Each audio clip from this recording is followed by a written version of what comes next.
Untuk pertemuan hari ini ya, pertemuan pertama untuk kebumian kayak gitu. Jadi ada beberapa materi yang saya sampaikan dulu pada hari ini. Pertama tentang ini silabus ya. Silabus untuk ilmu kebumian. Jadi ilmu kebumian ini sebenarnya dia berbicara tentang struktur bumi ya. Nah,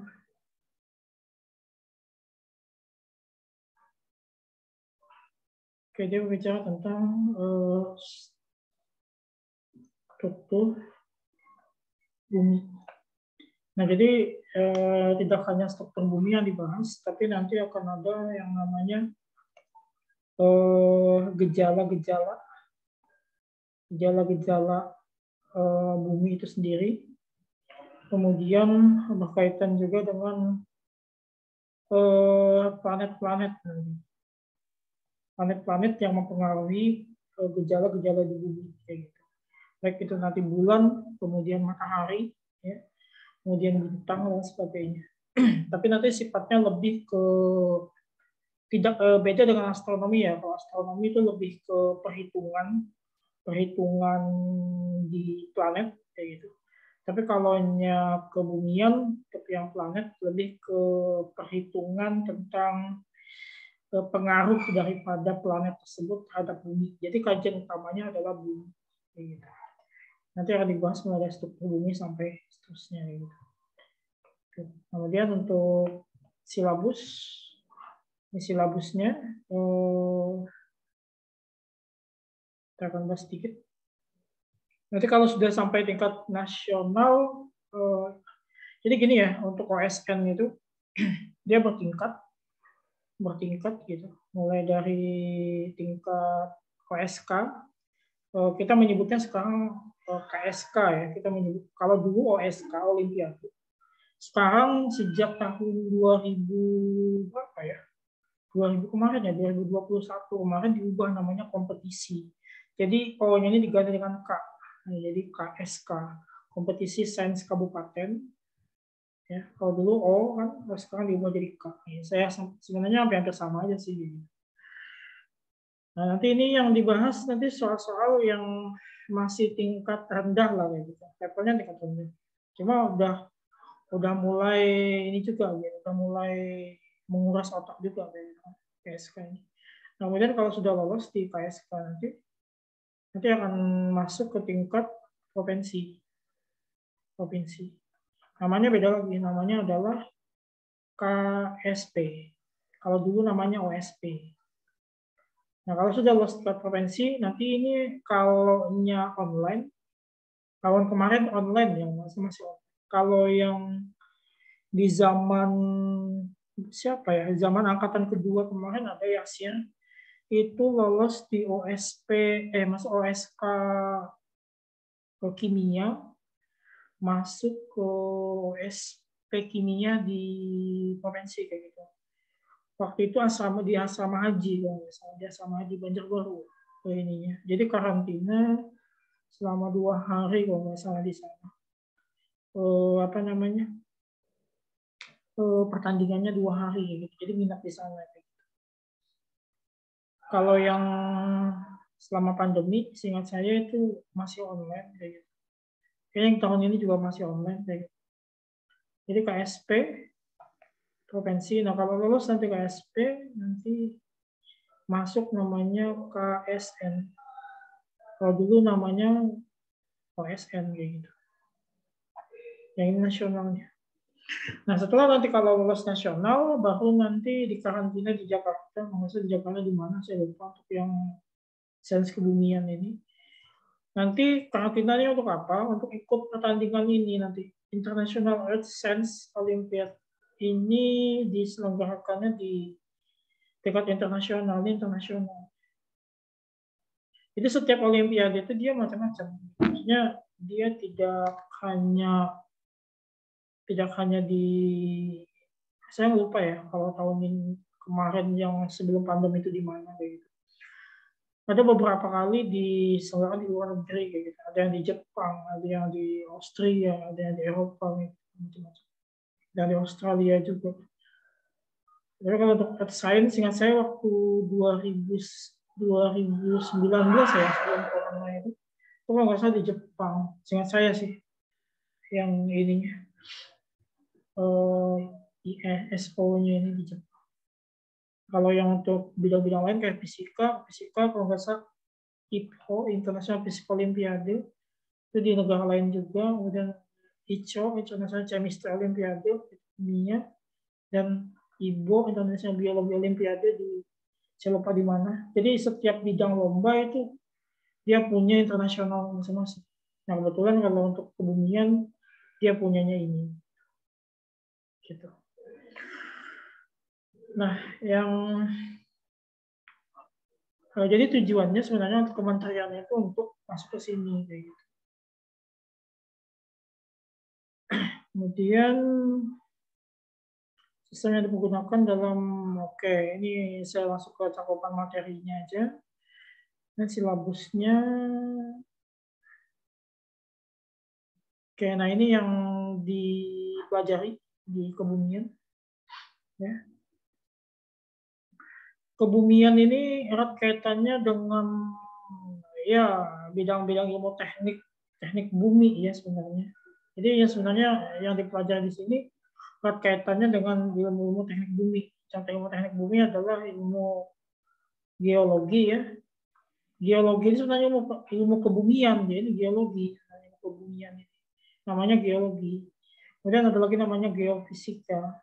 Jadi kalau nanti kuliah misalnya ngambil ini masuk dalam ilmu bumi. Nah, geofisika ini ilmu bumi dan gabungan di fisika. Kemudian pertambangan ini masuknya sini juga gitu. Yang dipelajari nanti di ini juga ilmu bumi gitu. Kemudian geomatik ya. Geomatik ini juga sama ilmu bumi juga tapi dalam skala tata ruang kayak gitu. Kemudian ada namanya geodesi. Geodesi juga sama kayak gitu ya. Yang dipelajari juga ilmu bumi. Jadi ranah-ranah atau rumpun ilmu bumi ini ya kayak gitu. Kemudian yang ilmu tambahan lainnya ada namanya meteorologi. Kemudian ada klimatologi ya. Kemudian oceanografi itu juga sama ilmu bumi juga yang dipelajari. Kemudian vulkanologi juga sama ilmu bumi juga masuknya. Tapi kalau yang di Indonesia biasanya dipelajari rata-rata sampai sini sih. Maksudnya kalau untuk bidang-bidangnya kayak gitu. Kalau perkuliahan rata-rata yang ini. Tapi kalau yang kayak meteorologi dan sebagainya macam itu, kalau pengkhususan jurusan biasanya di luar negeri yang ada. Kalau yang ini biasanya masuk dalam mata kuliah di meteorologi klimatologi. Jadi dia agak berbeda. Kalau dibilang mirip geografi ya mirip geografi, cuma agak berbeda. Kalau geografi dia lebih ada sosialnya juga, ada ilmu alamnya juga. Kalau campuran ya. Tapi kalau yang untuk ininya ilmu kebumian ini dia lebih condong ke ilmu alam gitu. Makanya biasanya yang diikutkan dalam olimpiade itu adalah anak-anak dari IPA kayak gitu. Untuk yang kebumian. Jarang sih anak IPS diikutkan. Ya kecuali dia memang aspeknya di geografi gitu. Kemudian yang dibahas apa aja? Yang dibahas ini ada geologi atau geosper. Nah, geosper ini meliputi bentuk muka bumi ya, untuk muka bumi. Kemudian struktur dalam bumi ini nanti akan kita bahas juga. Kemudian tektonik atau lempeng tektonik, ini lempeng kalau belajar geografi ini pasti ada ini. Kemudian pembentukan siklus batuan, lebih ke batuan gitu. Jadi ada batuan beku, batuan metamorf segala macam gitu. Geologi struktur geomorfologi ini lebih ke struktur bumi ya sebenarnya juga. Paleontologi ini lebih ke ilmu ilmu lebih ke batuan, tapi dalam hal untuk mencari benda-benda purbakala kayak gitu. Namanya paleontologi. Ya, jadi lebih ke sejarah dia sebenarnya. Misalnya kayak arca segala macam itu kan batuan ya. Batuan apa gitu. Kemudian kayak candi itu yang dipelajari adalah paleontologi. Ya, sumber daya dan bencana geologi ini lebih ke efek daripada mungkin ini ya, kayak misalnya tektonik ini kan nanti akan terjadinya gempa ya. Ini lebih ke sini ya gitu. Kemudian meteorologi dan klimatologinya lebih ke struktur atmosfer bumi. Biasanya angin, kemudian udara, cuaca ya. Kemudian kelembapan itu yang dipelajari di sini. Komposisinya juga ada, uap air itu kelembapan ya. Kemudian isinya apa saja, misalnya ada gas metana, hidrogen. Nanti juga akan masuk ke kimianya juga ada. Kimia enggak terlalu banyak sih. Kimianya paling komposisinya aja. Kemudian pembentukan awan dan hujan. Ini hidrologi ya. Siklus hidrologi air ya. Kemudian iklim global, bencana meteorologi, klimatologi. Nah, kemudian ini dua ini, kemudian tambahannya, oke, tambahannya adalah astronomi. Nah, ini astronomi kenapa dipelajari juga dalam ilmu kebumian yang saya katakan tadi. Ada interaksi antara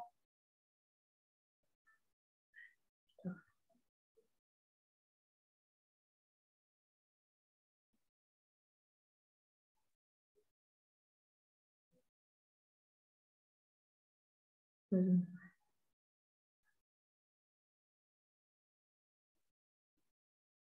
jadi ada interaksi antara planet, ya, satu planet itu dengan apa namanya, dengan bumi kayak gitu. Jadi misalnya ini bumi, ini bulan, gitu.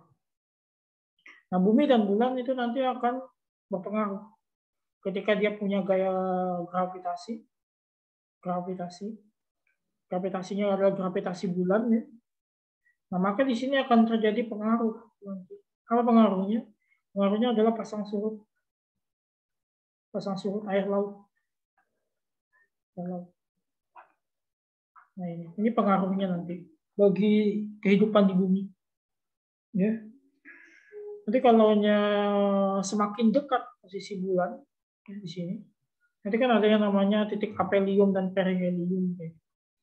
Nah, kalau dia mencapai titik yang terdekat dengan bumi, ya, maka gaya gravitasinya semakin kuat, maka biasanya pasang surut itu akan terjadi pada puncaknya, pasang surut air laut itu. Jadi pasangnya semakin tinggi, gitu biasanya.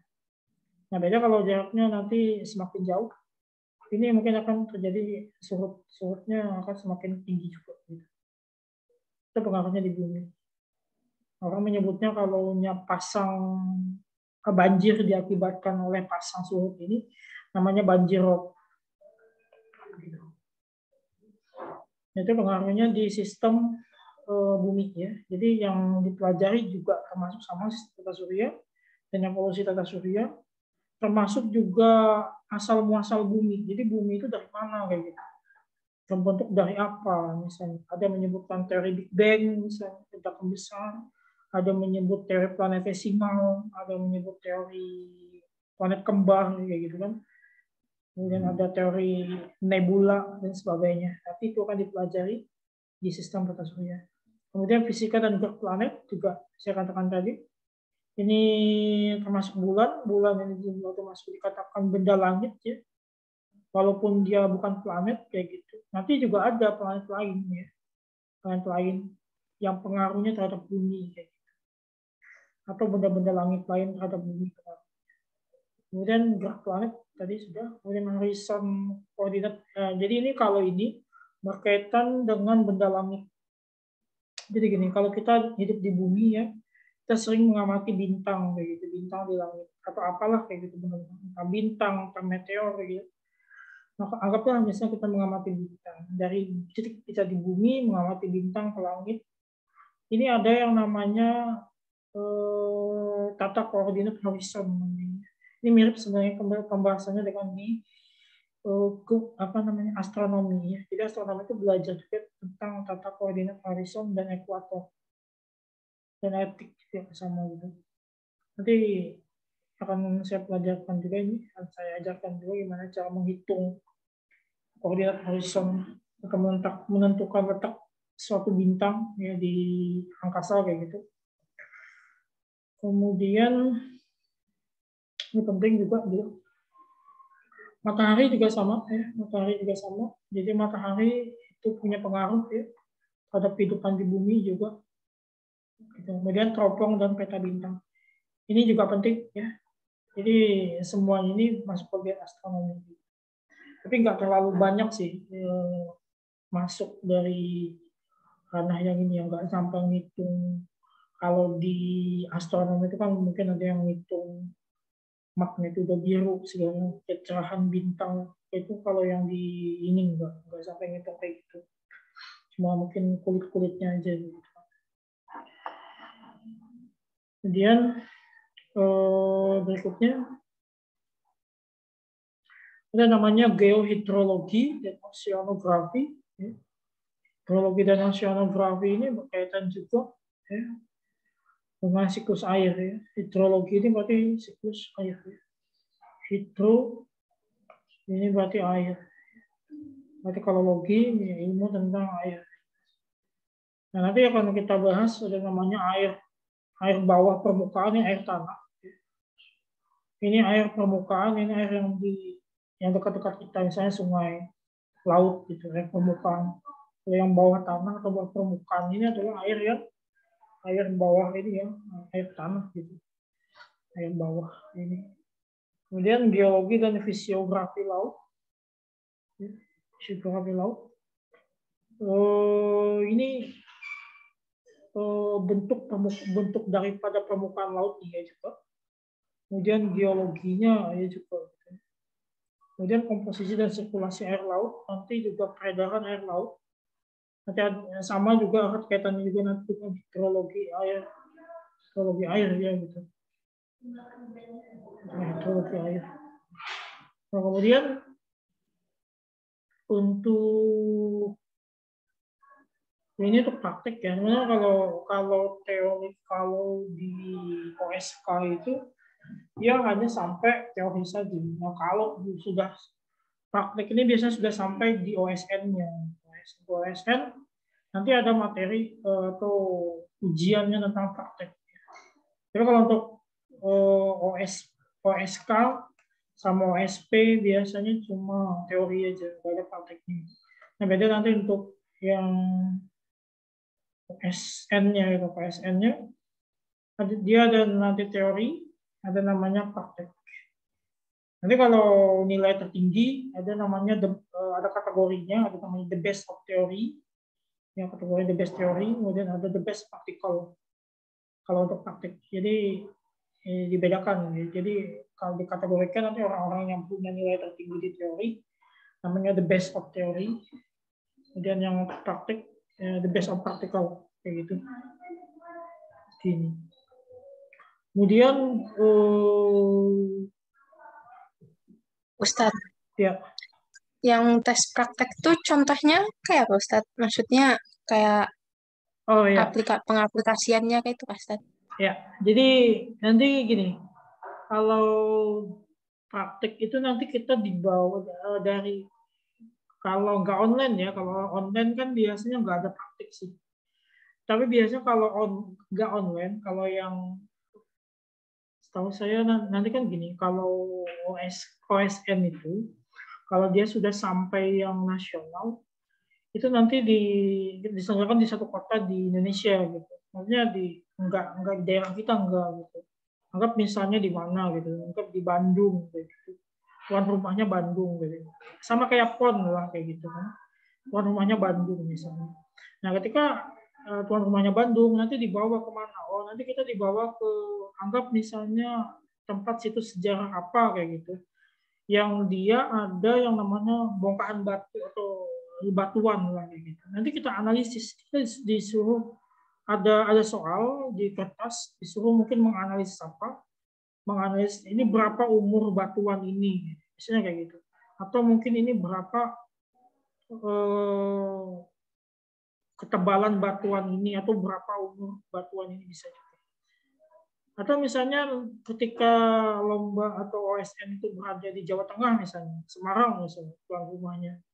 Nanti kita mungkin dibawa ke Candi Borobudur, menentukan umur batu Candi Borobudur ini berapa, gitu. Ada juga. Atau mungkin di daerah yang punya pegunungan apa kayak gitu, nanti dianalisis di batu ini apa, jenis batuan apa, terbentuknya dari apa. Ini bisa praktiknya kayak gitu. Jadi dia menganalisis, lebih ke menganalisis daripada benda-benda yang ada di sekelilingnya, yang dijumpai di tempat. Jadi ada kita disediakan tempat untuk kita menganalisis tempat itu, gitu. Biasanya kalau untuk Olimpiade kebumian kayak gitu,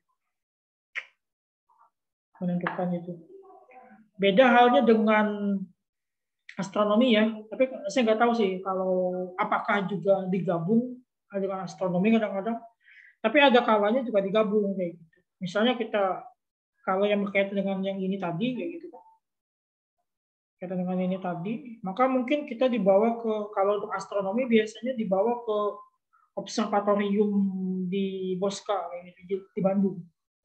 Kalau tuan rumahnya Bandung atau Jakarta, biasanya kalau tuan rumahnya daerah Jawa ya, seputaran Bandung, Jakarta gitu, biasanya untuk analisis kayak apa namanya, yang astronominya, itu kita dibawa ke observatorium Bosca di Bandung.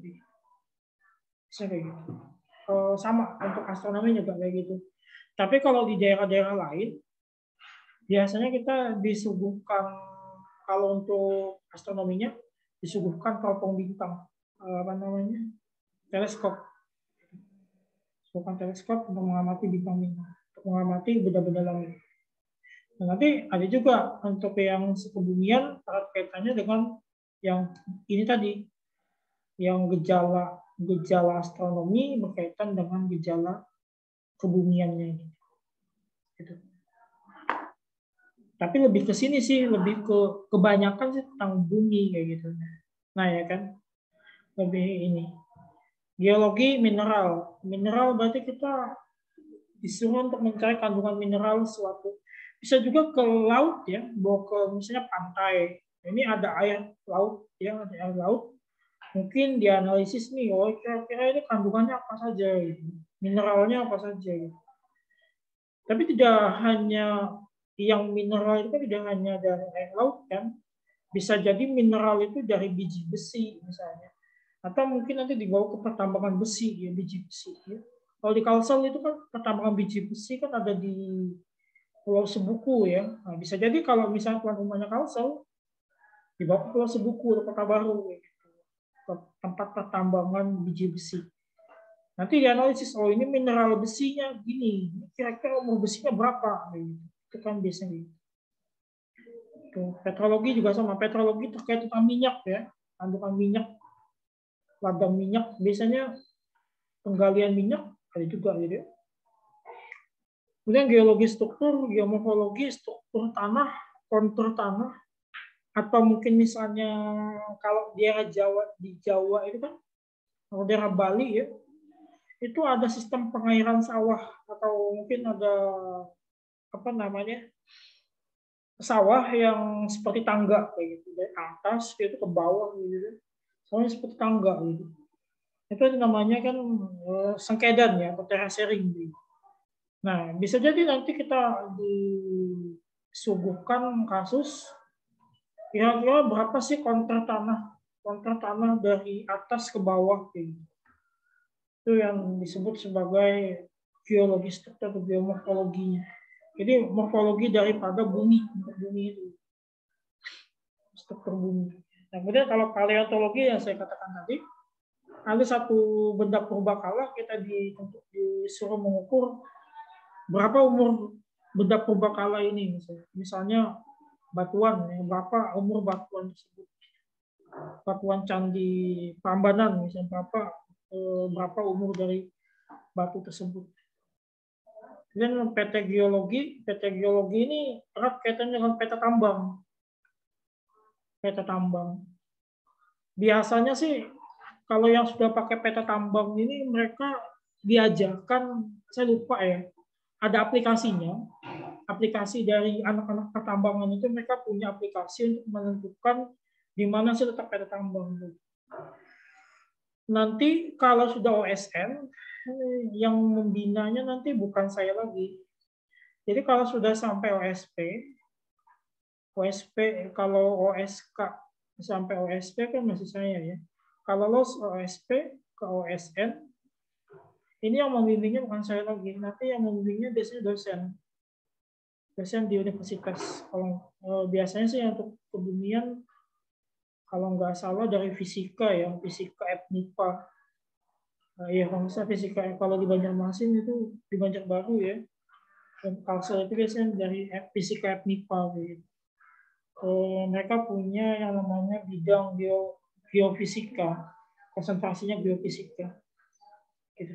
Kemudian bisa juga nanti kalau nggak salah jurusan geografinya FISIP ULM gitu. Mereka juga punya bidang ilmu geografi. Gitu. Atau mungkin kalau nggak salah juga Politeknik Banjarmasin atau Poliban juga punya yang namanya teknik geomatik atau geodesi, saya lupa. Yang salah dia punya juga. Biasanya mereka atau dosen-dosen yang membimbing kayak gitu. Itu berarti kalau misalnya sampai lolos mau ke OSN loh Ustadz, itu berarti kayak bimbingannya tuh gabung sama anak-anak lain dari sekolah lain betul. gitu Ustadz. Iya, bimbingannya gabung sama sekolah lain gitu. Kalau nggak salah dari semua ini ya, satu Kalsel kayak gitu ya. Ya, dari semua kabupaten kota di Kalsel. Karena kan yang diambil nanti kalau nggak salah untuk yang masuk ke OSN itu berapa kayak gitu dari kabupaten masing-masing satu gitu. Dari kabupaten masing-masing kan OSP ya. Nah kalau lulus OSP ini kan ini sudah di OSP ini kan ngumpul dari semua kabupaten ini. Dari Banjarmasin, Banjarbaru, Kota Baru, ini semua ngumpul. Nanti diambil berapa kira-kira yang lulus nilai tertinggi baru masuk OSN. Gitu. Saya nggak tahu untuk tahun kemarin itu berapa. Gitu. Kalau dulu zaman saya ikut OSN kayak gini juga itu biasanya cuma 2 yang diambil. 2 orang dari OSP, lolos OSN biasanya cuma 2. Kalau yang sekarang saya kurang tahu berapa gitu yang diambil. Enggak ini juga sih. Kurang mengamati juga. Tapi ya kalau sudah sampai ini nanti ya enak lah kayak gitu kan. Intinya kita punya pengalaman yang banyak ya. Kemudian otomatis kan kalau sudah lolos sampai sini OSN, nanti kan akan bertanding di nasional. Biasanya hadiahnya ada medali ya, emas, perak, ya, perunggu, ya, dan segala macamnya gitu. Ada namanya honorable mention. Nanti akan ada lagi namanya ini the best of theory, the best of practical, dan segala macamnya. Biasanya kalau sudah sampai yang kayak gini, sudah dapat predikat kayak gini atau mungkin dapat medali, biasanya diikutkan dalam ya tadi untuk internasional tadi. Kalau nggak salah saya nggak tahu kalau untuk di sana ya biasa di Bandung sih kayak gitu untuk karantinanya. Kalau nggak salah yang membimbingnya nanti dosen dari ITB, dosen teknologi Bandung kayak gitu. Untuk yang di nasional ya, untuk internasional, nasional untuk internasional, dosen-dosen dari Bandung, ITB Bandung. Astronomi juga sama, ITB Bandung juga. Mereka punya FMIPA astronomi. Kalau yang kebumian dari Fakultas Teknik Ilmu Kebumian sebetulnya ITB. Antara 2 kalau nggak ITB untuk kebumian atau UI juga punya Fakultas Teknik Ilmu Kebumian. Jogja juga punya UGM. Kalau salah antara mereka itu untuk pelatnasnya. Jadi sistemnya sama kayak sistem ini ya, kayak sistem olimpiade olahraga gitu. Sama. Olahraga kan gitu juga ya. Sama kayak PON ya. Kayak SEA Games gitu sama ya. Ya sama. Dan ajang-ajang kayak gini juga sama, tidak hanya ada di internasional saja. Tapi juga ada regionalnya kan kayak mirip kayak SEA Games gitu ya. SEA Games itu kan regional. Kawasan Asia Tenggara gitu. Sama juga ada. Asia juga punya mereka. Kompetisi tingkat Asia. Jadi kalau sudah sampai ini biasanya apa ya? Punya kiprah yang bagus lah kayak gitu di skala nasional. Dan ya kalau sudah sampai tingkat internasional tadi ya pemerintah juga menyediakan beasiswa gitu. Sekarang katanya kerjasama dengan LPDP untuk menyekolahkan salah satunya yang tadi anak-anak Olimpiade tadi ya, untuk masuk ke perguruan tinggi utama dunia. Jadi perguruan tinggi yang memang ke kampus yang memang levelnya bagus gitu di tingkat dunia gitu. Sekarang sudah ada, kemarin sempat saya dapat informasinya itu. Nanti mungkin saya sharekan saja nanti biar tambah semangat lagi belajar. Ada itunya. Nah itu untuk yang biasa sampai sini aja sih. Kemudian ini juga ya materi biofisikanya juga ya bisa dibaca sendiri gimana yang nanti kita akan bahas satu-satu. Gitu ya. Saya cepat aja. Kemudian, nah ini ada juga biasanya bahan-bahan yang dipakai ya, buku-buku yang dipakai erat kaitannya juga dengan ini gitu. Jadi ada namanya kalau belajar geografi ada geografi SMA, gitu ya. Ada juga ini G ini geografi. Jadi apapun yang menyangkut tema-tema yang kayak gini, ya, tema-tema yang seputaran yang tadi, itu relevan aja gitu.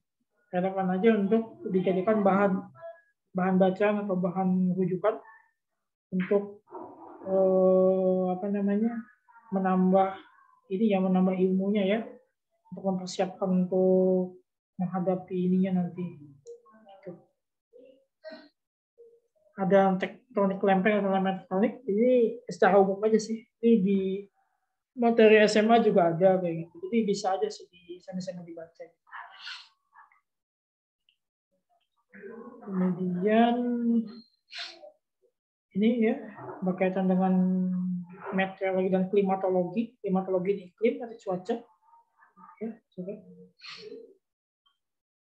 Kemudian perubahan iklim global, astronominya ini ya, yang buku PDF saya kasihkan di grup itu juga bisa sebagai rujukan juga ya, yang untuk ilmu astronominya gitu. Ini juga sama ya. Nah ini untuk silabusnya itu. Oke, sebelum saya lanjutkan materi, ada ditanyakan dulu di sini. Insya Allah nggak ada Ustadz. Oke, nggak ada. Saya mulai dengan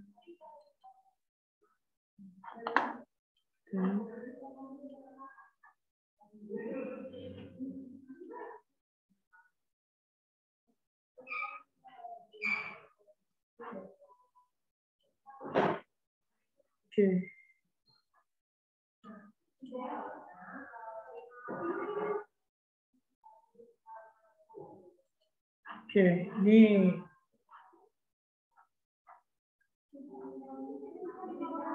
ada saya nemu ini dari anak ilmu kebumian juga. Ya. Dia ilmu kebumian tahun 2017 ya, SMA 1 Ketapang, SMA Kristen Ketapang 1 Jakarta Pusat. Dia anak OSN.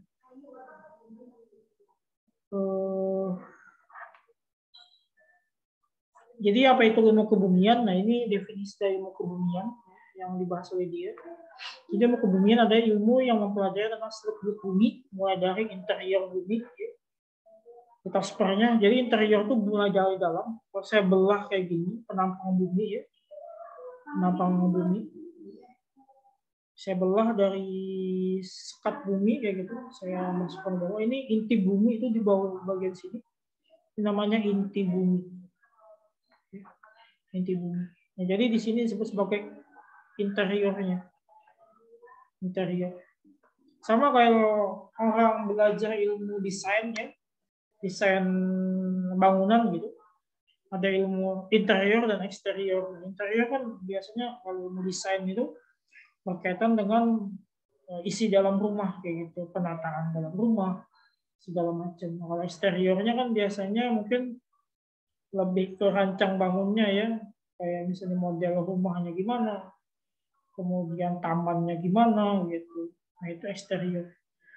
Nah kalau interior sama kalau kayak bumi, interiornya bumi berarti adalah inti bumi gitu. Jadi nyambung sini dari inti bumi, nanti ada namanya terus kerak bumi dan sebagainya nanti ya. Jadi ada bagian dari ada bumi. Ada interior, litosfer, atmosfer, hidrosfer, dan bumi itu sebagai planet. Kemudian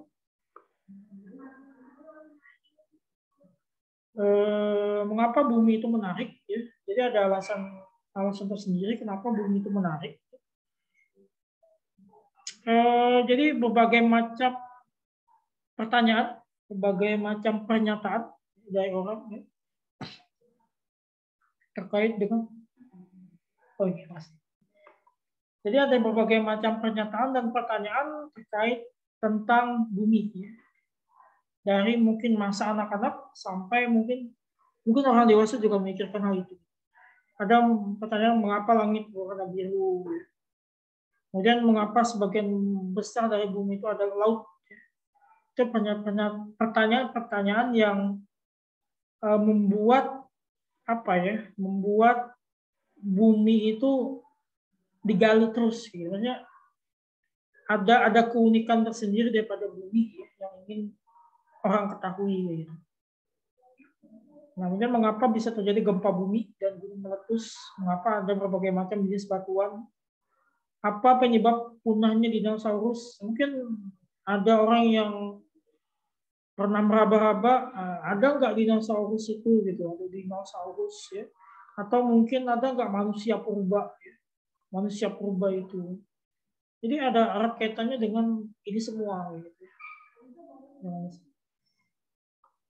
Kemudian bagaimana proses terbentuknya bumi? Kemudian bagaimana proses terjadinya berbagai macam cuaca? Ya, ada mungkin angin pasat, ya, angin pasat, kemudian angin monsun, kemudian angin badai cempaka, ya, yang baru-baru juga ada bahasa yang macam-macam ya, ada badai cempaka, badai Katrina, kemudian badai macam-macam gitu. Itu cuaca. Kemudian ada namanya tsunami, ya kan? Tsunami, kemudian ada namanya bahkan fenomena alam yang aneh gitu. Ada namanya kayak segitiga Bermuda, itu kan juga ada segitiga Bermuda. Kemudian ada kalau di langit itu kan black hole ya, itu kan wilayahnya anak-anak astronomi kayak gitu. Tapi kebumian juga mempelajari juga black hole, tapi nggak terlalu banyak. Kalau di bumi kan segitiga Bermuda ya, yang paling mirip dengan black hole. Gitu. Nah itu kajian daripada bumi juga. Jadi banyak pertanyaan-pertanyaan tentang bumi yang akhirnya memicu orang untuk jauh ingin mengetahui tentang bumi itu bagaimana. Kemudian, nah bumi itu terdiri atas padatan atau solid. Nah maka muncul ilmu namanya juga geologi, batuan ya, ini batuan yang dianalisis sama batu. Batuan apa ya? Macam-macam, andesit, kemudian batuan metamorf ya, batuan beku, kemudian batu granit dan segala macam, itu geologi. umur batuan, sejarahnya sampai segala macam. Kemudian geofisika ini berkaitan dengan geo itu bumi ya. Bumi berarti fisika bumi. Apa yang kaitannya dengan fisika bumi? Jadi gini, setiap benda-benda di permukaan bumi atau di interiornya bumi itu memiliki keunikan tersendiri. Ya. Termasuk batu. Batu itu dia punya sifat kemagnetan atau sifat magnetik. Makanya kalau dalam geofisika orang menentukan areal tambang, areal di mana letak, misalnya apa ya, migas, minyak ya, minyak bumi. Ya. Misalnya ada areal A, ini areal B, areal C, areal D. Ini kira-kira seorang ahli geofisika atau geologi ya, untuk menentukan atau mengeksplorasi ya, namanya mengeksplorasi bahan tambang, termasuk misalnya minyak bumi ya, itu dengan menggunakan sifat daripada batuan, sifat daripada magnetik batuan, sifat magnetik batuan. Jadi batu itu punya batuan-batuan yang ada di bumi itu mempunyai daya kemagnetan tertentu. Nah, sedangkan fisika itu salah satu pelajaran tentang magnet ya, magnet bumi ya. Termasuk dia juga mempelajari tentang kejadian-kejadian alam ya, misalnya di Mekah itu mengapa ada namanya Jabal Magnet atau Gunung Magnet ya, kalau orang datang ke Jabal Magnet itu seolah-olah itu tanpa dinyalakan mesin mobil atau motor, itu seolah-olah jalan sendiri dan tertarik ke bukit magnet itu namanya Jabal Magnet atau bukit magnet. Dan ada juga fenomena aurora ya di alam, di angkasa ya, atau di langit gitu. Itu juga diakibatkan oleh kemagnetan bumi. Jadi bumi ini dia punya magnet. Bumi itu punya magnet. Gitu. Kalau aurora itu kan kemagnetan bumi berkaitan dengan apa namanya, angin matahari. Jadi pancaran daripada radiasi matahari, angin matahari, tadi namanya angin matahari, itu nanti akan mengimbas ke sistem bumi. Akhirnya dia berikatan dengan yang namanya magnetik bumi atau medan magnetik bumi. Akhirnya dia memancarkan cahaya warna-warni di langit. Itu namanya aurora. Nah sama, karena tadi di dalam bumi itu dia punya sifat kemagnetan bumi yang diakibatkan oleh batuan seluruhnya magnet bumi, maka di setiap daerah yang ada di permukaan bumi itu bisa dicari dengan menggunakan ditentukan kandungan mineral atau bahan tambangnya dengan menggunakan sifat magnetik batuan tadi. Yang punya magnetik itu ada batuan. Gitu. Nah, jadi ini gunanya ilmu geofisikanya atau lahirnya ilmu geofisika. Ada namanya survei magnetik batuan. Kemudian yang lain lagi digunakan untuk menentukan di mana lokasi atau letak bahan tambang dengan menggunakan sifat gravitasi atau gravimetri ya. Jadi gravitasi ini juga dapat menentukan di mana daerah tambang. Gravitasi itu kan adalah gaya tarik antara dua buah benda, ya, dua buah benda yang tak sejenis atau berbeda jenis dengan jarak tertentu. Ketika kita letakkan alat yang bernama gravimetri, maka dia akan seolah-olah tertarik kayak gitu. Alat tersebut tertarik ke tempat atau bandul daripada alat tersebut tertarik ke tempat di mana ini ya, di mana ada letak bahan tambang itu. Nah itu sebabnya muncul ilmu geofisika dan geologi. Kenapa? Karena bumi itu memiliki padatan, termasuk jenis padatan gitu. Entah itu nanti bahan tambangnya mineral kan termasuk besi ya, besi, kemudian logam itu juga mineral, termasuk kayak grafit, intan itu juga termasuk bahan tambang mineral ya. grafit atau intan, kemudian ada emas, logam mulia ya, itu bahan tambang juga. Biji besi itu juga mineral ya. Kemudian seperti fosfor, iodium dan segala macam itu juga bahan tambang ya. Kapur juga sama. Kemudian yang kedua, bumi yang dicari ya, gas. Bumi atau tadi adalah padatan, sekarang gas. Nah, yang dipakai adalah hidrologi dan oceanografi. Karena bumi itu 2/3-nya adalah lautan, kalau di permukaannya, maka secara spesifik ya, ilmu yang banyak dipelajari ya, atau yang dikaji adalah ilmu hidrologi, atau yang diperlukan untuk mengkaji itu tadi adalah hidrologi. Hidrologi apa? Tentang air. Jadi air ini, entah air itu di mana, entah air itu di bawah permukaan, di bawah tanah, di dalam pohon, ya, kemudian di sungai, di laut, itu juga termasuk bagian daripada kajian hidrologi. Nah, kalau khusus oceanografi, ini wilayah laut, oceanografi. Nah, ilmu-ilmu ini dipakai oleh orang-orang ilmu kelautan, juga termasuk teknik kelautan, orang-orang ilmu perikanan juga memakai ilmu ini. Jadi kalau ada orang-orang ilmu kelautan, teknik kelautan, oceanografi, ilmu kelautan, ilmu perikanan, pasti mereka juga akan mempelajari ilmu berkaitan dengan ini. Termasuk ilmu kebumian yang ada di sini tadi juga sama, pelajaran ini juga. Cuma hanya saja ini dibedakan ilmu secara spesifik kayak gitu.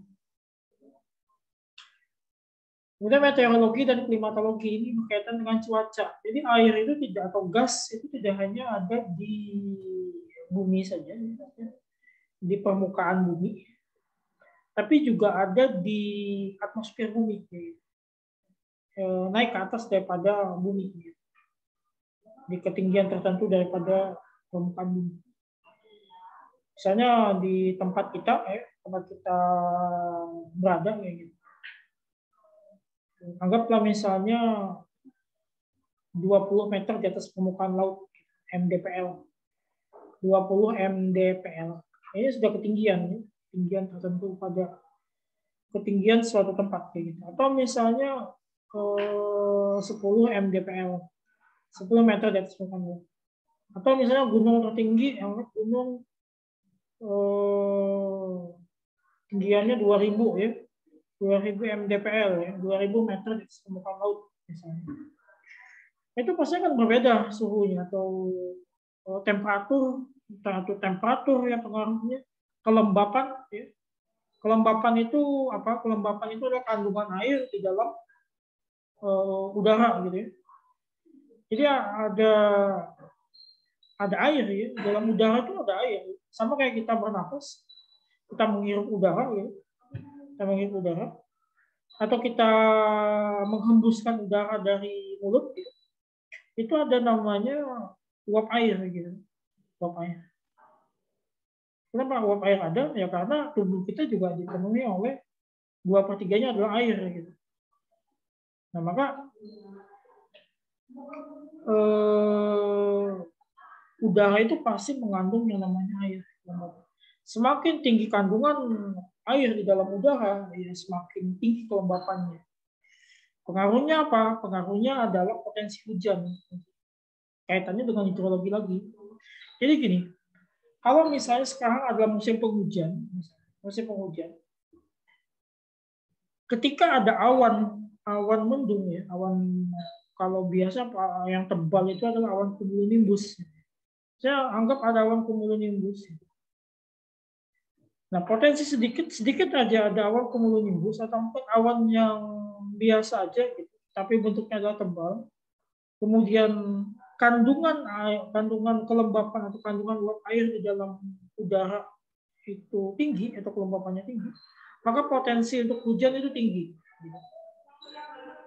Tapi dengan syarat terjadinya itu di musim penghujan ya gitu. Di Indonesia kan kita punya dua musim kemarau dan musim hujan gitu. Kalau mungkin di Eropa atau di belahan bumi yang 4 musim gitu, mereka punya ada musim dingin, ya, musim panas, musim dingin, kemudian musim semi, musim gugur gitu. Nah, kalau di musim dingin kan beda lagi ya. Kita menyebutnya sama aja sih. Kalau musim dingin kita hujan gitu, ada angin-angin juga gitu. Tapi kalau di sana mereka punya yang namanya temperaturnya jauh di bawah rata-rata gitu, mereka punya temperatur yang rendah, maka akan turun salju ketika musim dingin. Tapi bagaimana dengan kandungan uap air di dalam udara? Ya otomatis tinggi, walaupun ada salju kayak gitu. Artinya kelembapannya juga tinggi. Nah itu yang dia dipelajari di meteorologi dan klimatologi. Klimatologi dengan cuaca, ya, meteorologi dan klimatologi. Nah kemudian yang lain apa yang dipelajari di sana? Yang dipelajari di sana salah satunya juga tentang angin ya, pergerakan angin. Jadi ada angin itu berbelok dari utara ke selatan, nanti akan terjadi perputaran lagi. Mungkin kalau di SD sudah belajar tentang pernah belajar tentang angin pasat, ya, angin monsun, segala macam itu juga termasuk hal bagian daripada ilmu klimatologi cuaca ya, cuaca ekstrim ya misalnya kayak gitu. Atau mungkin badai, ada istilah El Nino dan La Nina. Ada El Nino dan La Nina juga sama, itu juga masuk ilmu klimatologi. Jadi yang dipelajari tidak hanya struktur bagian bumi, tapi gejala-gejala yang berpengaruh terhadap bumi tersebut juga ada begitu, yang menjadi bagian daripada ilmu kebumian. Nah juga tadi saya katakan ada namanya astronomi tadi. Kemudian, nah ini ilmu penunjangnya, ilmu kebumian mau nggak mau pasti akan belajar tentang ilmu matematika. Kenapa matematika? Ya mau nggak mau kita menghitung, ya ada hitung-hitungannya. Apakah rumit? Ya ada kalanya rumit, ada kalanya tidak gitu. Maksudnya tidak serumit matematika lah ya gitu. Kemudian ada biologinya, ada. Apa pengaruh biologi? Pengaruhnya adalah bagi kehidupan makhluk hidup yang ada di bumi. Pengaruhnya adalah kehidupan makhluk hidup yang ada di bumi itu sendiri. Kimianya ada. Kimianya apa? Kimianya adalah struktur kimiawi daripada bahan bumi itu sendiri. Misalnya batuan itu terbentuk dari apa gitu. Misalnya batuan itu mengalami proses apa ya. Nanti akan ada proses kimiawinya. Fisikanya sudah pasti ya. Karena kita juga belajar salah satu yang geofisika. Otomatis juga fisikanya akan muncul gitu.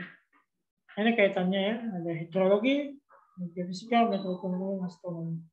Ini cakupan daripada ilmu kebumian. Kemudian nah ini ya,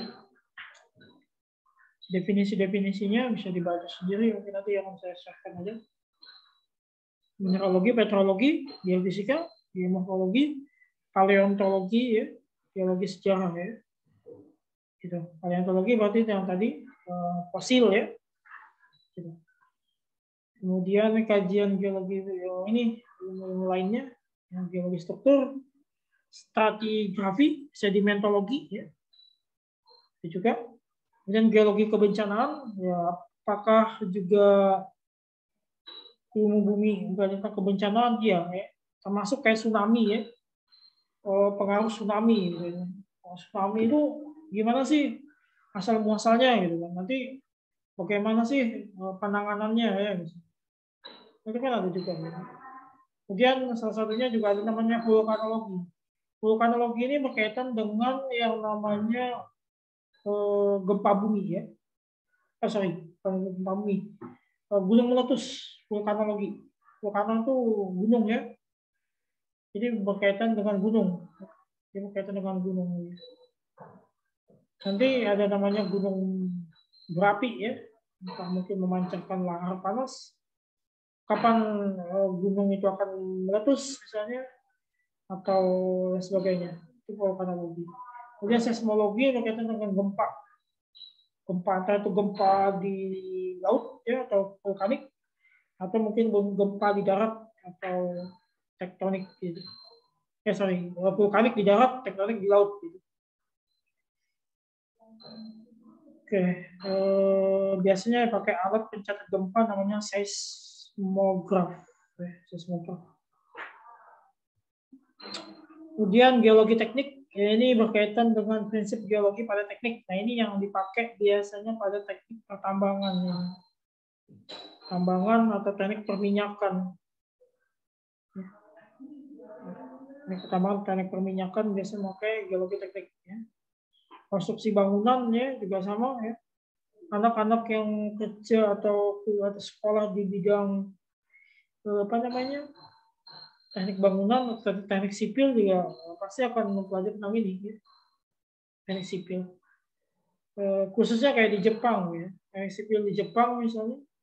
Jepang itu dia punya gempa bumi tiap tahun ya, bahkan mungkin dalam satu tahun itu bisa sampai puluhan kali gempa gitu ya. Kenapa? Karena tanah Jepang itu labil gitu. Nah, karena tanah Jepang itu labil, mereka pasti membangun bangunan dengan konstruksi yang mungkin tahan gempa, gitu. Nah, itu gunanya adalah ilmu-ilmu untuk kegempaan ini. Gitu. Kemudian geologi pemetaan, ini pemetaan di mana lokasi tambang, ini biasanya juga kaitannya dengan orang geomatik. Geomatik atau orang yang kerja di Bapak Sultanal. Badan Koordinasi Survei di Pemetaan Nasional gitu. Geomatik ya. Atau geospasial ya, bisa juga.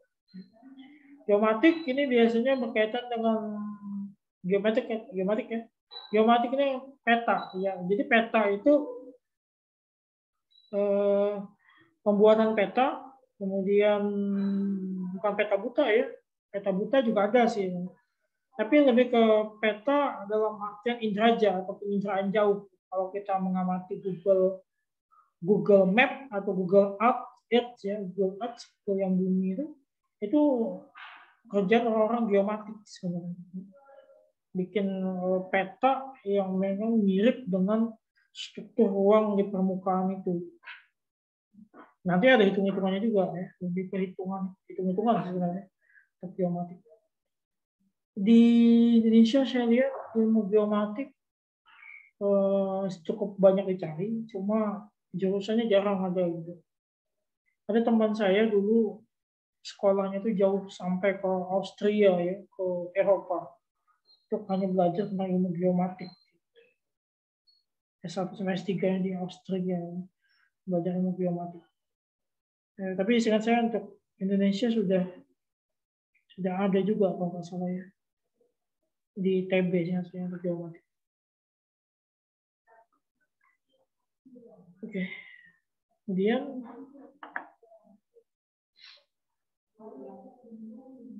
nah ini jenis mineral ya. Kita kenal ini ada namanya berlian ya. Berlian itu ya dari batuan sebenarnya. Dari batuan. Berlian ini juga ya, termasuk ini jenis batuan. Ini mineral namanya. Jadi ilmu yang dipakai adalah ilmu mineralogi.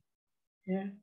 Kandungan apakah kimianya ada nanti ya ada. Karena mineral ini kan adalah bahan padatan atau bahan bisa juga gas ya.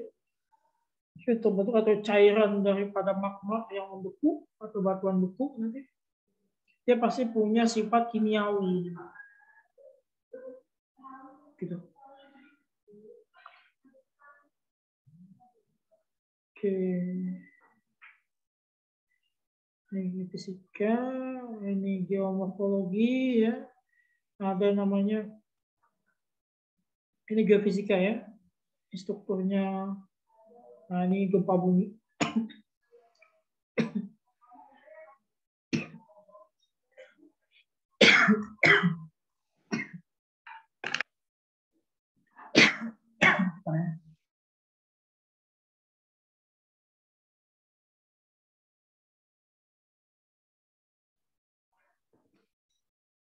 Oke, ini tadi apa ya? Geomorfologi. Nah, morfologi daripada apa namanya? Morfologi daripada bumi ya, bentuk daripada bumi. Morfologi itu artinya bentuk ya. Morfologi itu bentuknya. Bentuknya gitu. Morfologi itu bentuknya, kemudian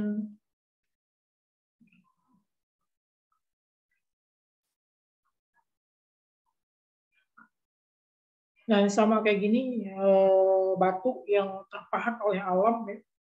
Sudah terpahat oleh alam gitu. Paleontologi ya ini berkaitan dengan ya tadinya. Ada manusia purba misalnya. Kemudian ada binatang purba ya. Jenis-jenis seperti amoeba ya atau mungkin seperti parasit tapi purba ya. Purba kala itu ada juga. Dinosaurus ya yang dari kecil dari besar tumbuh sekarang jadi kecil ya. Jadi kecil sekarang. Kemudian geologi strukturnya, nah ini saya tadi ya, ini ada misalnya tebing yang terpahat oleh ini ya, terpahat oleh alam gitu, terpahat oleh alam. Misalnya apa ya, batuan kayak gini gitu ya, terpahat oleh alam. Nah, gitu. Kemudian stratigrafi dan sedimentologi. Ini sedimentologi.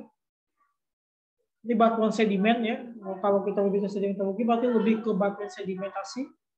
Sedimentasi itu apa? Batuan sedimentasi itu batuan beku kemudian oleh alam, ya, dia berubah kayak gitu.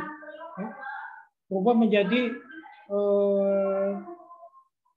batuan mengendap, kalau nggak salah, mengendap. Sedimentasi itu lebih ke mengendap. Jadi ada batuan membeku, batu beku ya. Kemudian ada batuan endapan, sedimentasi. Jadi pengendapan daripada magma, ya, magma yang keluar daripada gunung yang meletus tadi, laharnya akan mengendap, itu jadi ini. Atau endapan lumpur misalnya. Kayak misalnya di Banjarmasin itu ada yang namanya ini ya, Pulau Kembang. Nah, Pulau Kembang itu di konon katanya itu adalah sedimentasi gitu. Sedimentasi kalau dalam ilmu, kalau sejarah ya saya nggak tahu kan. Maksudnya bukan kita yang bicara dalam hal sejarah gitu. Kalau dari faktor sedimentasi itu pengendapan alur sungai. Jadi apa namanya? Entah suatu apa kapal atau apa kayak gitu lama-lama akan ditumbuhi oleh endapan lumpur gitu dari hulu ya menuju hilir itu apa namanya terbawa lumpur yang dari hulu terbawa ke hilir menumpuk di sana kayak gitu kan mengendap maka terbentuklah delta sungai.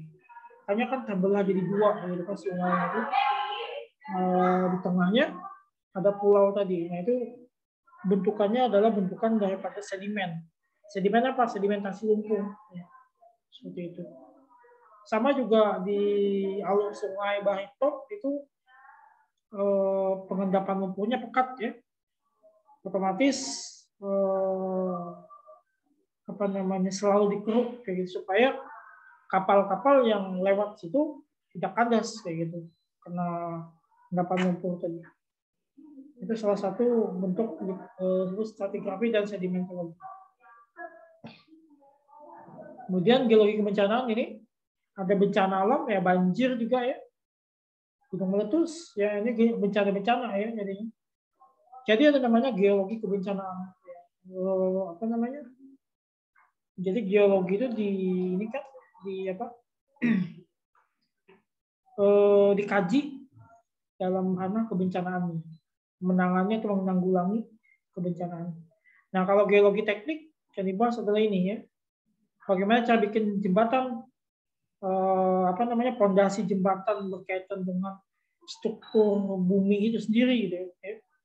tahan gempa nggak? Ya, gimana kalau dihantam gempa, roboh nggak jembatan itu?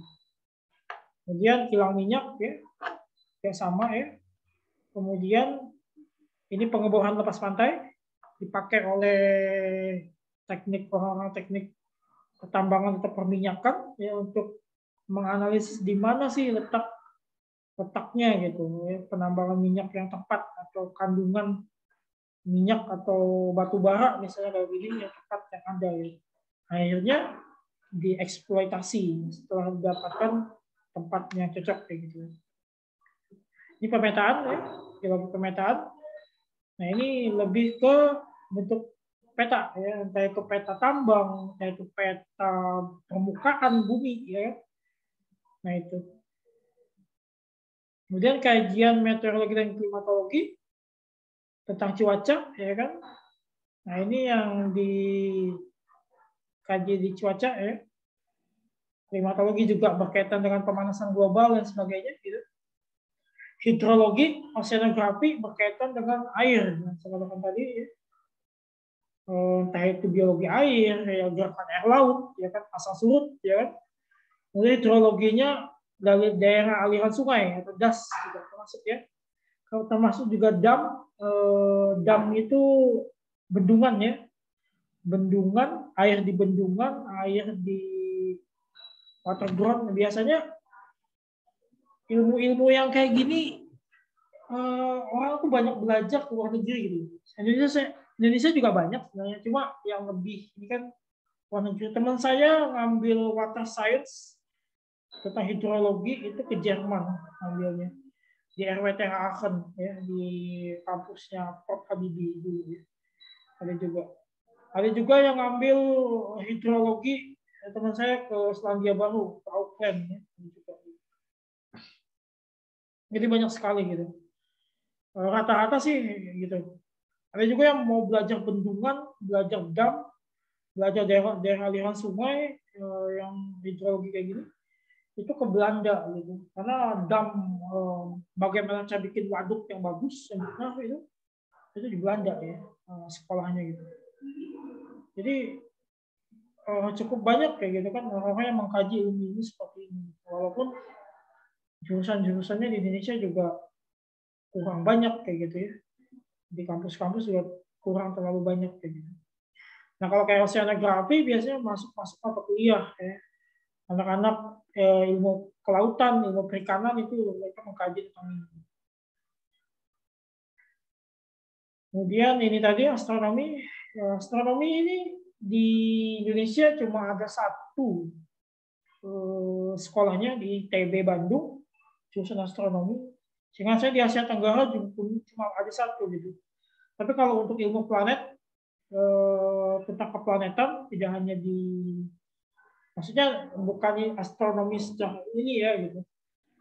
Tapi untuk ilmu keplanetan itu adanya di ITERA, Institut Teknologi Sumatera di Lampung. Dan di kampus-kampus lain di luar negeri juga ada di Asia Tenggara gitu. Tapi kalau untuk Asia Tenggara satu-satunya astronomi itu di ITB Bandung.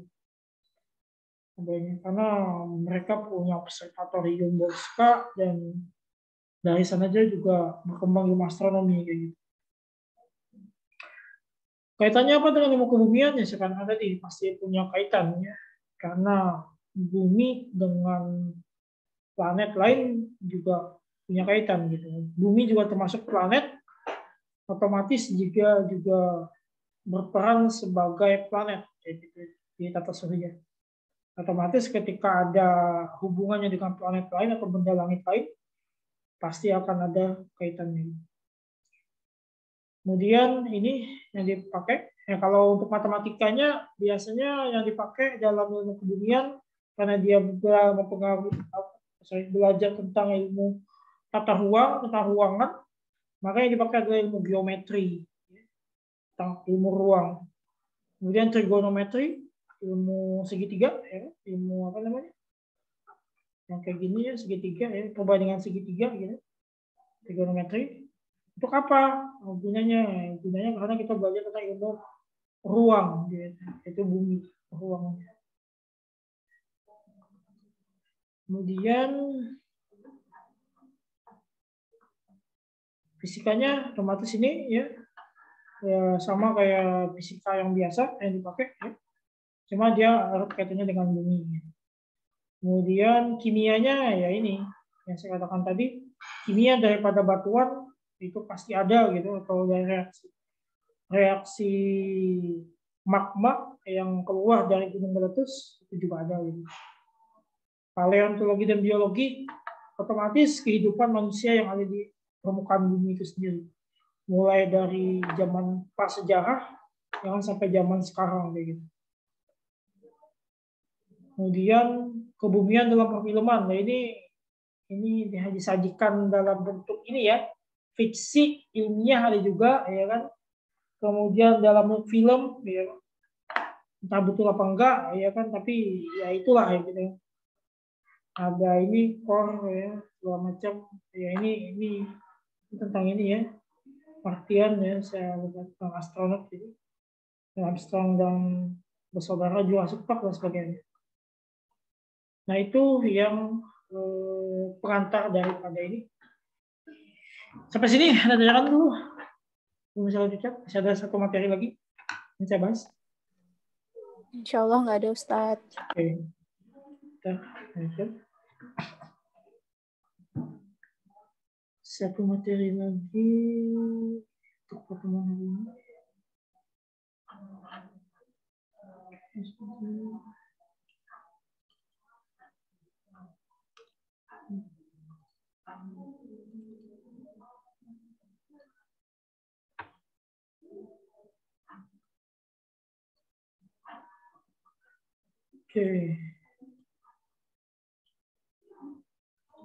Oke, saya akan bahas dari ini. Ya.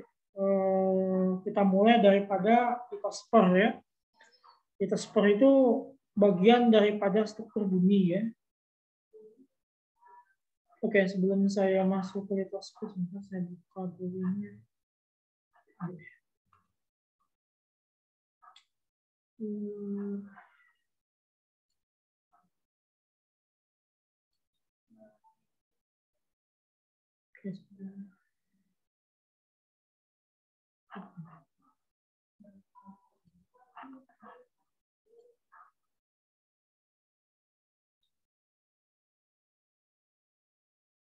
Oke, ya.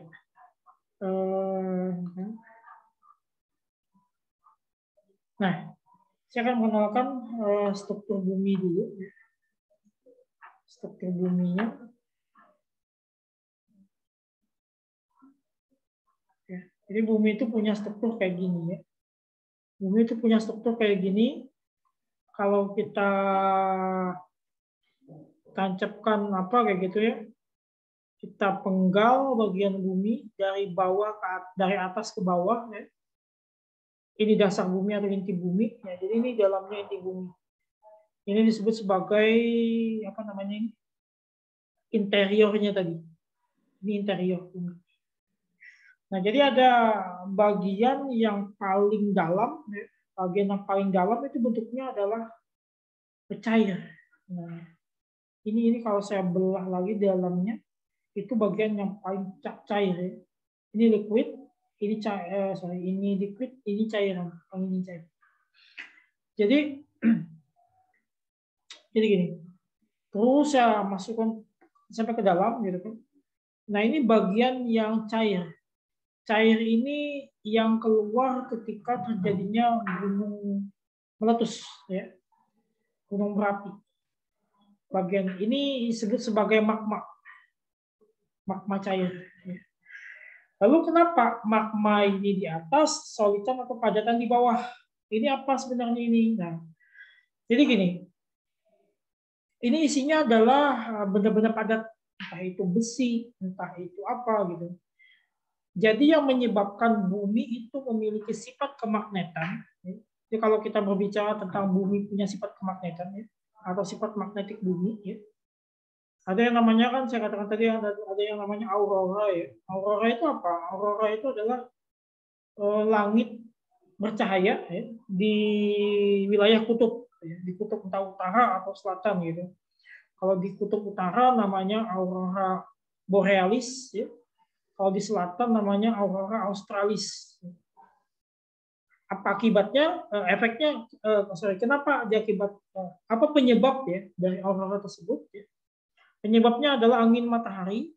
Jadi matahari itu dia memiliki radiasi yang cukup tinggi, kemudian dia memancarkan seperti semburan apa ya, semburan panas gitu, ya. Semburan panas yang mengimbas ke planet lain terdekatnya. Itu namanya angin matahari. Jadi angin matahari ini keluar daripada matahari, mengimbas sampai ke bumi. Kemudian di sini kan keluar namanya medan magnetik bumi ya. Medan magnetik bumi. Diakibatkan oleh apa? Oleh padatan ini tadi. Medan magnetik bumi. Kemudian kena angin matahari, maka medannya ini tadi berbelok. Terjadi pembelokan. Pembelokan arah gitu. Nah, ketika dia terjadi pembelokan arah, dia memunculkan cahaya warna-warni. Biasanya warnanya ada merah, ada hijau ya. Ada merah, hijau, sama biru biasanya. Tapi yang lebih nampak adalah merah sama hijau biasanya gitu.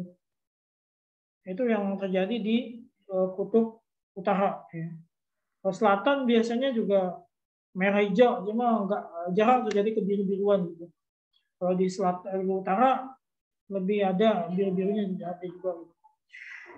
Nah, yang muncul dari bumi tadi adalah medan magnetik. Medan magnetik bumi. Medan magnetik bumi ini dari mana? Dari bumi itu sendiri gitu. Apa penyebabnya? Penyebabnya adalah bagian inti bumi yang ada padatan ini. Ada padatan ini. Jadi padatan ini adalah isinya unsur besi ya. Besi paling banyak adalah unsur besi.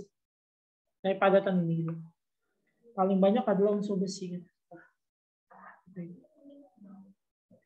Paling banyak adalah unsur besi. Nah, unsur besi inilah yang akan menyebabkan ini tadi ya, terjadinya medan magnetik. Sama ketika orang mencari letak suatu areal pertambangan atau areal mineral lain kayak gitu. Pasti yang dipakai adalah kemagnetan daripada bumi itu sendiri gitu. Itulah sebabnya bumi memiliki sifat magnet. Kenapa? Karena di dalam bumi terdapat bahan padatan, isinya paling banyak, ya, saya lupa berapa persennya, tapi paling banyak lebih dari 60% yang saya, itu adalah besi. Besi. Kemudian mungkin sisanya adalah mangan, platina, dan lain-lain gitu. Tapi paling banyak yang di dalam inti bumi ini adalah besi. Jadi inti bumi isinya adalah padatan. Nah, kemudian naik ke atas lagi, ini tebalnya adalah 5.000, tebalnya adalah 5.100 km. Ya, tebal daripada ini. 5.000 km itu tebal sekali ya. Dari Banjarmasin ke Tanjung aja itu cuma 200 km. 200 km ke Tanjung ya. Itu cuma 200 km. Ini 5.000, tapi masuk ke dalam bumi gitu. Tapi nah itu tebal sekali ya jadinya. Makanya bumi punya punya magnet bumi kayak gitu. Makanya jangan kaget kenapa kita bisa menentukan arah kiblat atau bisa menentukan arah apa kayak gitu ya dari punya kompas kayak gitu. Ya karena bumi tadi punya sifat kemagnetan kayak gitu. Gitu. Penyebabnya adalah bahan padatan yang ada di dalam. Ya. Naik ke atas lagi ada namanya disebut sebagai ini innernya kan tadi, ini outernya, tapi masih dalam atau disebut sebagai interior. Ini outernya, outer core. Nah, outer core ini isinya adalah magma tadi atau cairan liquid cair. Jadi isinya adalah liquid. Kapan ini muncul? Nah, ketika terjadi gunung meletus. Ini punya saluran ya. Jadi kalau di sini ada gunung, di sini punya jalan nanti, jalan magma namanya. Ini keluar. Nah, gitu. Tebalnya adalah 2.900 kilo. Masih tebal yang padatan ya. Timbang ini. Gitu. Lalu apakah ini enggak hancur? Ya enggak. Ya, karena kan tebal ini lapis ini di bawah. Ini sifatnya panas ya. Kalau kita lihat magma itu kan meletus keluar, ini panas. Ini lahar panas namanya. Yang mirip kayak besi yang membara atau cair gitu. Si cair yang membara itu namanya panas ini. Nah, kemudian naik ke atas lagi namanya sudah ke mantel bumi. Ini kalau ini tadi inti bumi, ini dari sini ke sini namanya mantel bumi. Naik ke atas ini sudah batuan, lapisan batuan tua ini. Nah, di mana kita menemukan batu bara segala macam di lapisan mantel bumi ini. Dari sini sampai sini. Ini ada batu bara, antara itu ada besi segala macam. Yang besi yang di sini tadi naik ke atas juga. Yang numpuk juga di sini-sini gitu ya. Biji besi, platina, segala macam gitu. Jadi orang menggali besi yang ada di permukaan bumi itu tidak sampai ke sini, tapi di wilayah sini aja gitu. Nah, terus ini namanya mantel ke sini. Nah, ini namanya lapisan asthenosfer. Asthenosfer ini lapisan pertengahan ya, pertengahan antara kerak bumi. Ini kerak bumi ya, sama mantel bumi gitu. Jadi kalau kejadian yang Lapindo kemarin ya, Lapindo itu Lapindo Berantas itu mengebor minyak bukan apa ya, mengebor gas alam. Dia pengen ngebor gas alam, salah sasaran gitu. Sasarannya adalah ke sistem lumpur, sistem. Jadi gini, orang mau ngebor, pengeboran itu ada beberapa jenis gitu ya. Ketika dia ngebor yang namanya gas dan ngebor minyak, ini beda tujuan gitu, beda apa namanya, beda wilayah lah, beda batuan yang dibor gitu. Nah, dia ingin ngebor gas, tapi kebor jalannya minyak kayak gitu. Jalannya minyak itu apa? Jalan minyak itu kan yang namanya minyak, bukan minyak sih, jalannya batu bara ya, batu bara jadi juga minyak ya juga. Kalau kita lihat yang namanya jalannya minyak itu bercampur dengan lumpur ya. Minyak itu kan kalau minyak mentah itu warnanya kuning ya, kuning seperti lumpur pekat ya, mirip lumpur ya tapi kuning gitu. Itu minyak mentah. Nanti kan diproses lagi baru keluar yang namanya bensin segala macam gitu. Nggak langsung muncul bensin dari dalam bumi, enggak ya. Tapi munculnya dari dalam bumi itu adalah minyak mentah. Bentuknya kayak air keruh yang lumpur itu, warna kuning. Itu bentuknya daripada minyak mentah ya. Jadi ketika dia ngebor jalan untuk ngebor gas alam, ternyata dia salah jalan ngebornya ke ngebor jalannya minyak. Ya. Akhirnya tersedotlah lumpur di sana, keluarnya lumpur tapi campuran gas. Nah itu makanya ketika disulut api itu akan nyala ya wilayah lumpurnya. Yang keluar lumpur nyampur gas gitu. Tuh. Di mana letaknya di asthenosfer? Di sini. Sini. Jadi anggaplah di sini adalah areal tambangnya. Gali itu sampai asthenosfer sini. Di sini lapisannya gitu, lapisan lumpur sama si gas tadi. Naik kesedotnya adalah lumpur. Lumpur untuk proses minyak ini tadi. Akhirnya nyampur, lumpurnya keluar, gasnya keluar gitu. Akhirnya nggak bisa ini kan lagi ditutup lagi ke bawah. Itu yang terjadi pada PT Lapindo kemarin. Salah sasaran untuk lubang galian gitu kan. Gitu. Ini lapisan asthenosfer. Jadi asthenosfer lapisan di antara mantel dan kerak bumi. Nah, baru kita berbicara di kerak bumi di atas. Ini tempat kita di atas. Oh, sorry, ini lumpur ya, sorry. Ini lumpur. Lapisan lumpur ini lapisan tanah, pas gas juga masuk. Makanya kan ketika dia ini kesedotnya adalah lumpur. Nah, sedangkan kerak bumi tadi di sini. Di gunung. Ini tempat hidup kita, namanya kerak bumi. Gitu. Sedangkan ini lautan. Jadi daratan dulu, baru lautan. Jadi lautan itu berdiri di atas daratan. Bukan lautan nancep ke bawah, enggak. Tetap ada daratannya juga. Itu namanya kerak bumi. Jadi kerak bumi terbagi atas lautan dan daratan. Baru masuk ke atmosfernya. Di sistem lumpur baru masuk ke atmosfer.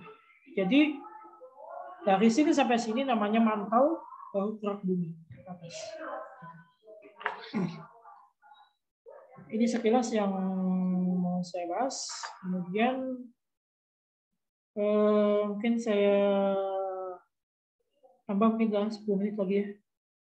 Tambah 10 menit lagi baru nanti kita selesai. Oke, sebentar.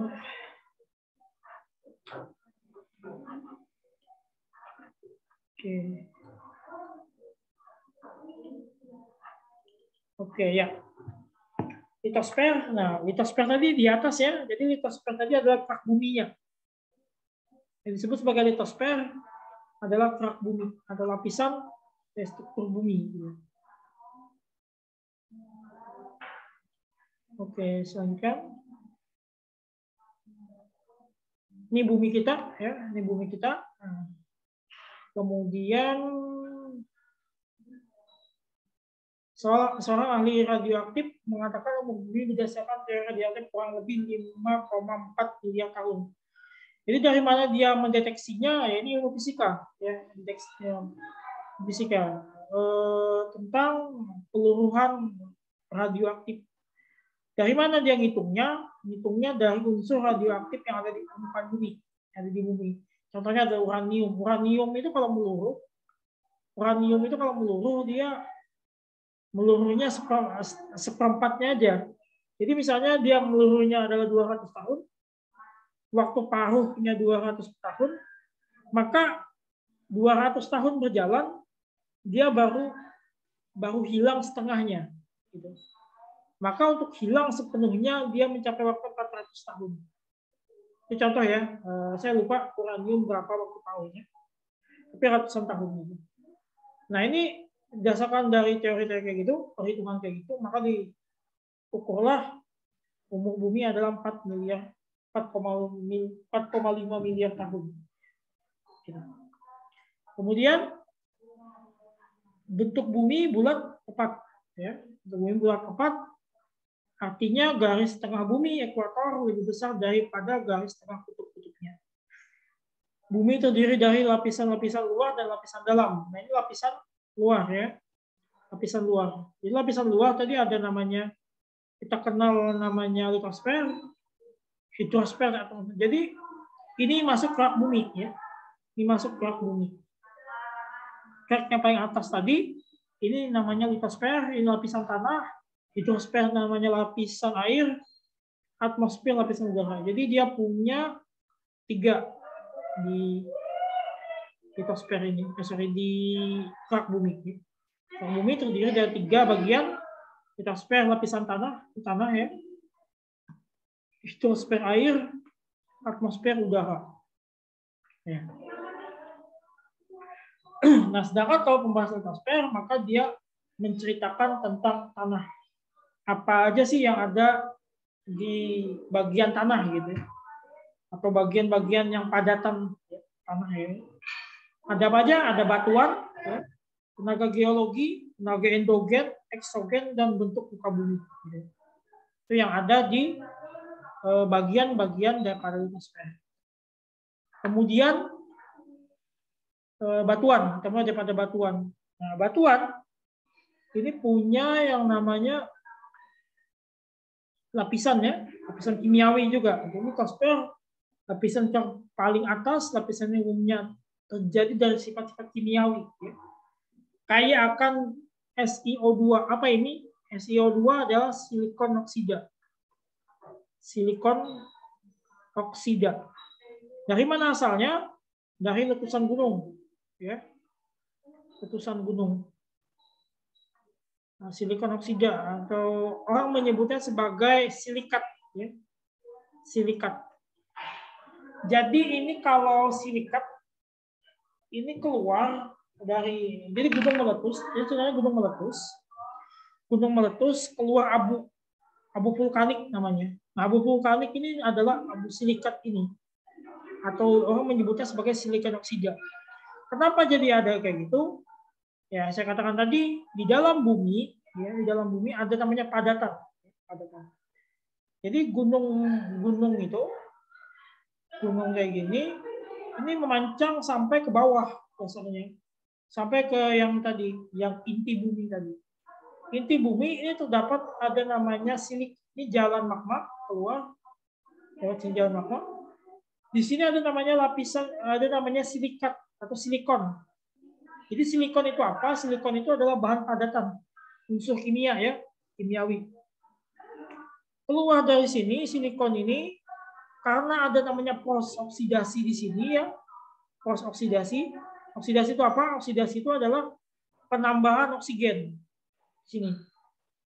Oksigen oleh si udara. Oh ya, inilah ya. Akhirnya dia berubah menjadi abu. Ya, karena dia ini bereaksi menjadi abu. Namanya abu silikat. Ya, abu silikat atau silikon oksida. Ya. Dari gunung. Nah, kalau abu ini kena hujan ya, kena hujan. Biasa kalau habis gunung meletus itu kemungkinan awan itu sudah tebal, nanti akan turun hujan. Ya karena saking pekatnya gitu, turun hujan, maka abu silikat atau silikon oksida ini nanti akan jadi namanya magma atau lahar dingin. Dia disebut sebagai lahar dingin tadi. Lahar dingin. Dari mana? Dari silikon oksida atau silikat yang atau abu vulkanik tadi yang kena hujan, kena air ya, kena hidrologi tadi. Kena air kemudian jadilah dia lahar dingin. Nah, lahar dingin biasanya bentuknya mirip kayak lumpur ya, kayak lumpur gitu, turun dari puncak gunung ke bawah gitu. Nah, nanti yang dari sini tadi nanti mengendap. Nah, nanti ada yang namanya batuan endapan di sana. Kenapa? Karena pendinginan lahar tadi. Itu yang bicara di sana. Itu asalnya adalah silikon oksida. Jadi silikon oksida berasal dari dalam bumi, kemudian keluar, ya dia bereaksi dengan oksigen, membentuk namanya silikon oksida. Kenapa jadi oksida? Karena dia oksigennya muncul. Asalnya ada silikon biasa yang muncul, jadi silikon oksida karena dia bereaksi dengan oksigen di bumi. Itu ceritanya. Kemudian lapisan ini umumnya terjadi dari ini. Itulah sebabnya lapisan di litosfer yang dinamakan lapisan silikat. Ya, silikat. Ya. Menurut Clarke dan Washington, batuan di permukaan bumi ini hampir 75% di atas silikon oksida. 70%. Jadi batuan yang ada di permukaan bumi dimanapun, ya, 75%-nya adalah silikon oksida dan aluminium oksida. Ini secara berurutan batuan ini mengalami peristiwa sebagai berikut. Induk dari segala batuan adalah magma. Saya katakan tadi, gunung itu memancang ke bawah adalah jalur dari magma. Jadi inti bumi itu masuk ke bawah, dia memancang terus sampai nanti punya jalan di sini. Jalannya adalah pintu keluarnya magma. Jadi cair yang tadi lewat sini keluar jadi magma gitu. Magma yaitu suatu batuan cair pijar yang bersuhu tinggi yang terjadi dari berbagai mineral serta gas yang larut di dalamnya. Oleh karena itu daerah sekitar magma itu dingin. Maka magma itu juga mendingin. Jadi kalau dia sudah keluar dari sini lewat jalan magma, keluar ya, kena udara kan otomatis kan dingin ya, sama kayak kita dikipasin ya. Misalnya agar-agar ya, agar-agar itu kan awalnya cair ya, kemudian didinginkan ya, dikipas-kipasin gitu. Karena udara dingin ya, maka dia akan membeku kan, ya, sama kayak gitu. Ya anggaplah kayak agar-agar gitu. Nah itu namanya batuan beku. Nah itu namanya jadi batuan beku. Ya. Nah, batuan membeku maka muncullah namanya batuan beku. Gitu.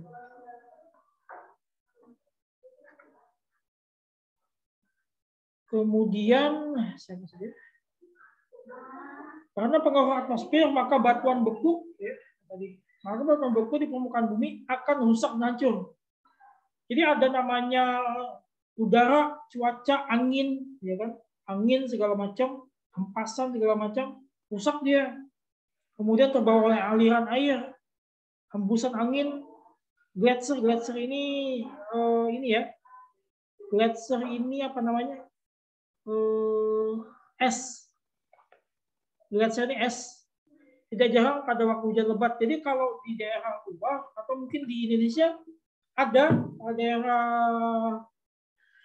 bukan Bofon Degul ya, apa namanya? Daerah Puncak Jaya. Puncak Jaya itu di Papua. Puncak Jaya di Papua itu dia punya yang namanya pegunungan diselimuti oleh es. Saking nekat. Jadi gini, semakin ke atas, suhu itu semakin rendah, udara itu semakin rendah, suhu udara itu semakin rendah, ya kan? Kemudian karena suhu udara semakin rendah kan mencapai 0 derajat, bahkan di bawah 0 derajat, maka dia akan berubah menjadi namanya es. Gitu. Suhu udara, yaitu cuaca atau temperatur yang di bawah 0 derajat, maka dia akan berubah menjadi salju, butiran salju atau es. Maka tidak heran, Puncak Jaya di Papua itu punya yang namanya pegunungan dengan diselimuti oleh es, lapisan es gitu. Jadi mirip kayak di Himalaya lah gitu. Jadi kalau jalan ke Himalaya misalnya, jalan-jalan ke Himalaya itu ada lapisan es sama ya. Nah, di Puncak Jaya di Papua juga sama ya. Dia punya lapisan es. Cuma memang tidak setebal di Himalaya gitu, Puncak Jaya itu. Nah, ada namanya gletser tadi, hempasan oleh gletser, maka sama. Ya. Apa namanya, batuan tadi akan mengalami rusak atau hancur. Tidak jarang pula pada waktu hujan lebat, batuan yang hancur itu meluncur pada lereng. Jadi dari atas gunung ini tadi, karena hempasan, angin, kemudian tekanan, ya, jatuh ke bawah, aliran air juga jatuh ke bawah, atau gravitasi juga ya, akhirnya batuan tersebut diangkut dan diendapkan tempat baru. Nah, baru namanya jadi batuan endapan. Jadi ketika dia jatuh dari situ, dia mengendap tempat yang baru namanya jadi batuan endapan. Ya. Nah, ketika batuan endapan sudah ada tadi ya, kemudian ada lagi faktor lain ya. Faktor lain apa faktornya? Faktornya ada tekanan tinggi, suhu yang sangat tinggi lagi ya kan. Ketika dia sudah mengendap di bawah, di sini tadi jadi batuan endapan ya, namanya batuan endapan atau batuan sedimentasi namanya. Kemudian ada lagi ya tekanan dari apa gitu, suhu yang sangat tinggi, kemudian zat kimiawi dari bahan dari hewan, manusia atau yang lainnya makhluk hidup ya. Maka akan berubah ini. Pada tekanan, suhu, zat kimia dan sebagainya akan berubah lagi. Jadi apa? Batuan itu akan berubah menjadi batuan metamorf. Metamorf atau batu malihan. Jadi batuan itu ada 3 jenisnya, 3 jenis. Ada batuan beku, batuan yang langsung keluar dari gunung, kemudian kena udara luar ini tadi, maka langsung membeku. Kemudian batuan yang kedua ada batuan beku tadi terbawa oleh gletser, angin, air, kemudian mengendap di tempat, namanya batuan endapan atau batuan sedimentasi ya. Sedimentasi. Kemudian yang ketiga, batuan yang endapan atau sedimentasi tadi apa namanya? Terkena oleh suhu yang sangat ekstrim, tekanan, kemudian hempasan, tindihan dan sebagainya, maka dia akan menjadi batuan metamorf. Nah, terakhir daripada batuan ini tadi, ketika dia sudah mengalami hempasan dan segala macam, kena kimiawi tadi, baru dia mengalami pelapukan. Nah, setelah mengalami pelapukan, batu itu lapuk, ya kan? Kalau bahasa Banjar itu jabuk, ya, lapuk. Maka dia akan berubah jadi namanya tanah. Nah, jadi asal tanah itu memang asal tanah sebenarnya dari batuan. Ya. Kalau secara ininya, tanah dari batuan, batuan daripada magma yang keluar daripada perut gunung. Jadi kalau bisa dikatakan tanah yang ada di permukaan bumi itu sebenarnya juga berasal daripada dalam bumi juga, daripada innernya tadi. Jadi itu. Oke, mungkin itu saja. Silakan sebelum saya akhiri, ada pertanyaan.